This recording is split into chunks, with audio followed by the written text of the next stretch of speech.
W9 a annoncé qu'elle bouleversait sa grille des programmes ce vendredi 30 juin 2023. Le sujet diffusé dans Enquête d'Action, le magazine présenté par Marie-Ange Casalta. La France sous tension. Après la mort de Naël, 17 ans, tué par un policier mardi 27 juin lors d'un contrôle routier à Nanterre et le refus de l'adolescent d'obtempérer, des échauffourées ont éclaté dans plusieurs quartiers de la ville des Hauts-de-Seine en début de semaine. Depuis de nuit, les violences urbaines s'intensifient, les interpellations, elles, se multiplient et les tensions gagnent du terrain. En effet, des incidents ont été signalés dans d'autres villes de l'Hexagone comme à Toulouse ou encore à Lille.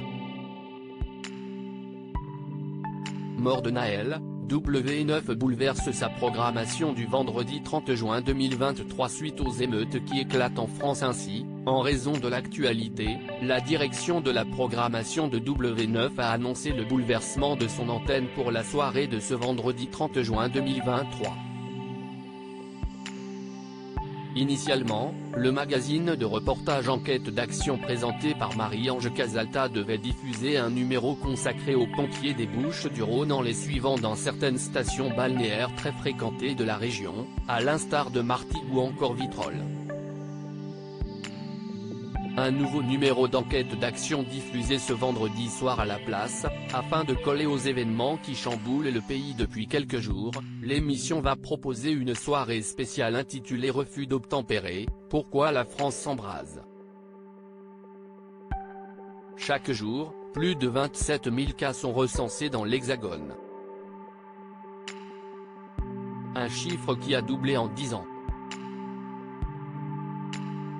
Parfois, ces refus peuvent tourner au drame, comme le 27 juin dernier, à Nanterre, lorsqu'un policier a blessé mortellement l'automobiliste de 17 ans. Un changement de législation opéré en 2017 a assoupli l'usage des armes à feu par les forces de l'ordre. Résultat, les tirs policiers mortels sur les véhicules en mouvement ont été multipliés par 5. Comment lutter efficacement contre ces refus d'obtempérer sans utiliser une arme?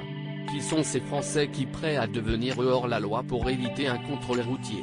Enquête d'Action va tenter de répondre à ces interrogations.